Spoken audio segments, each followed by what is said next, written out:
First of all, welcome to the channel and thank you for stopping by. When time permits, please consider subscribing. I would greatly appreciate it.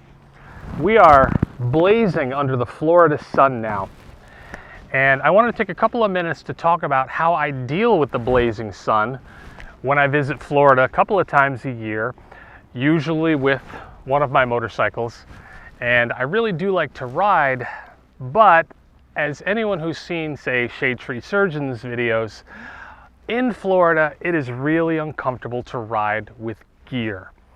Helmets, about 50% of the people in Florida I see have helmets. I think that gets better as you get farther north, but here in South Florida, it's mostly sport bikes, no helmet, perhaps a helmet, and if they're wearing a helmet, they've usually got gloves on and a t-shirt.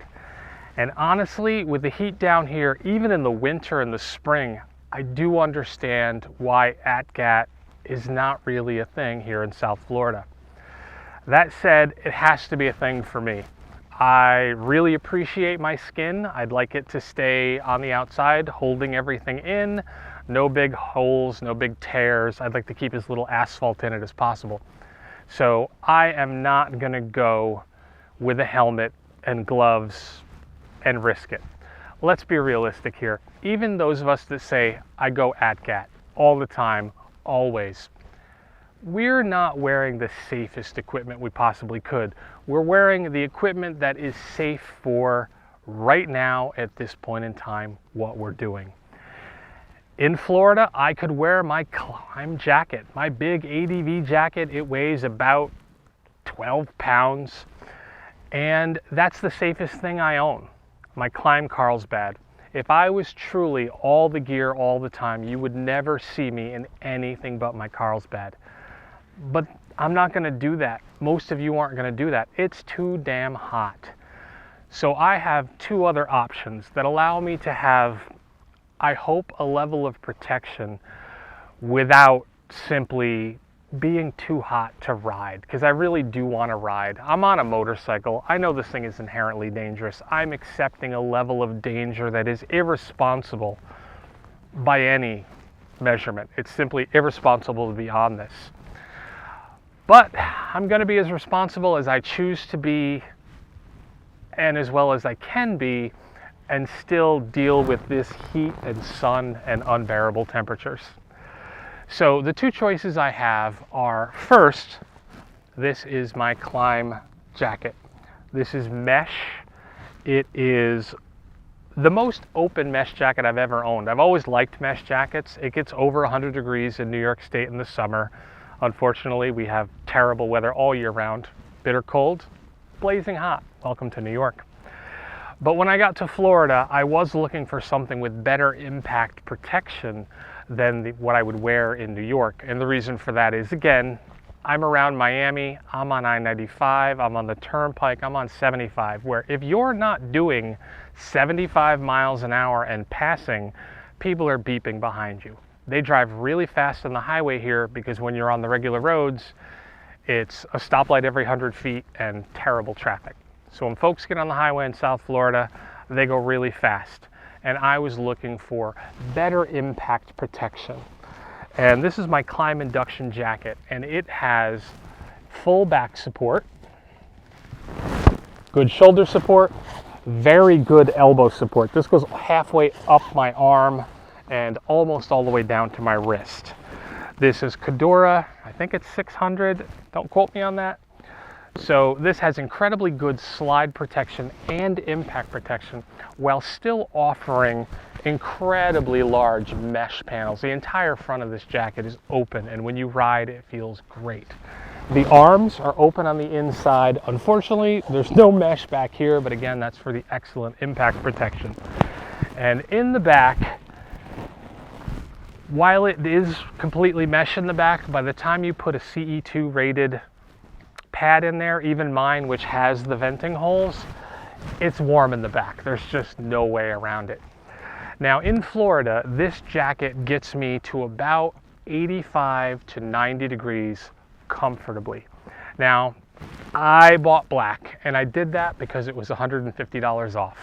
And I'm not an idiot. I knew it was going to be hotter than the gray that this comes in. but I'm also frugal, and that $150, I really wanted to keep it, and so I did. Now, I would not recommend this jacket in black to someone who lives in Florida, but if, like me, you're just visiting, you're gonna be fine.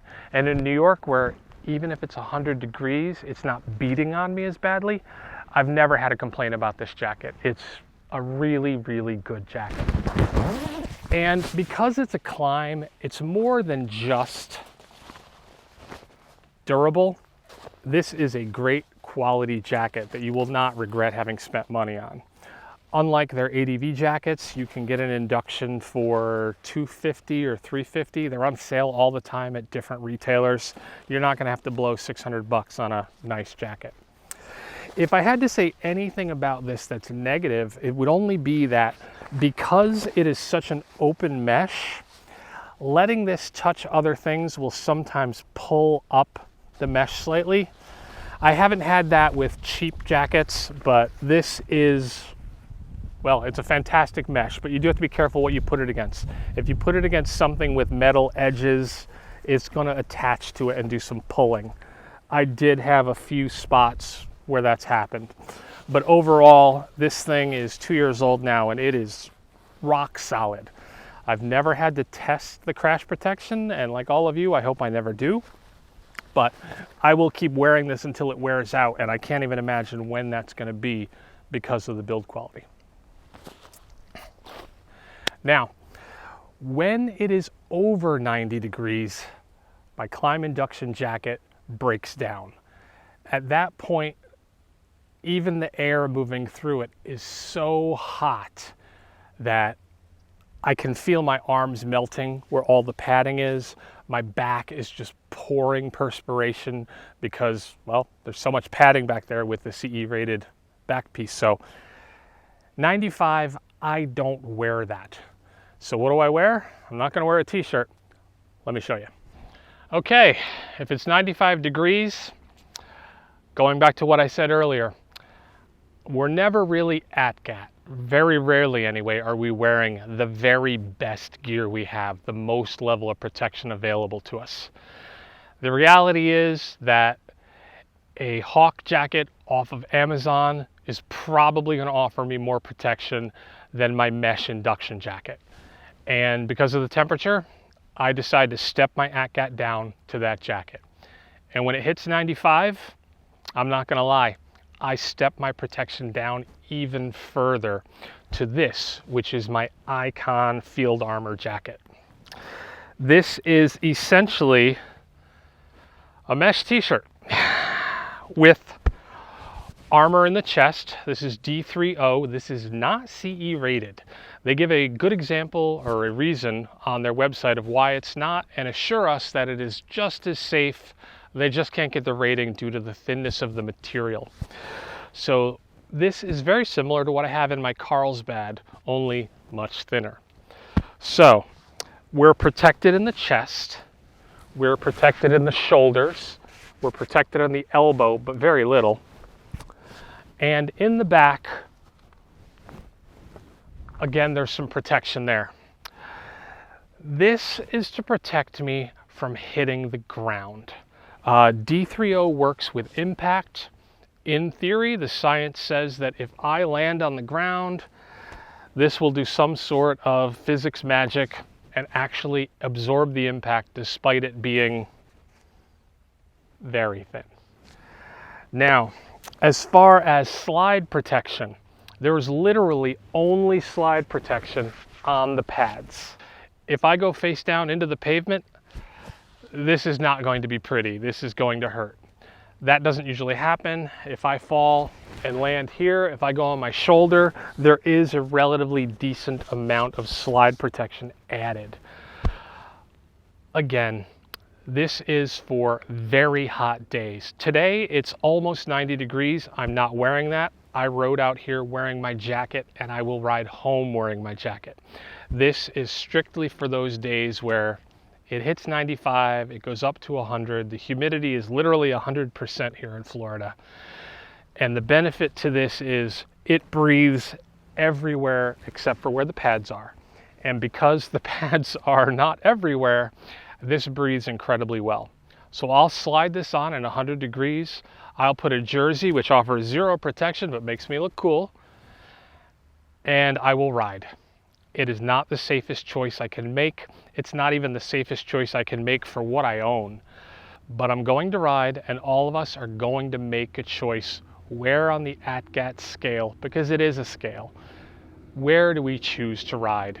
And if it's over 100 degrees, the Icon Field Armor, I think, is a really good choice. And it is absolutely better than the other choice I might take, which is throw on a t-shirt and ride. I don't want to do that. This offers me a level of protection. And coincidentally, this is about $150 if not on sale. So by going with the darker color on my Climb induction jacket, I was able to take that money and invest it into something for when the Climb induction jacket simply isn't warm enough. You're all adults. I've seen my stats. Nobody watches my channel under 18 years of age. So you're adults. Decide what is right for you. Please, please think about your skin and your organs and the people that want them to stay where they are. I do hope that you all ATGAT somewhere on the scale that's appropriate for you. And if you're in a warm climate, I hope this video showed you there is gear that will allow you to ride in a warm climate with some level of protection. So if you stuck around, I really appreciate it. I hope I wasn't too preachy, and take care.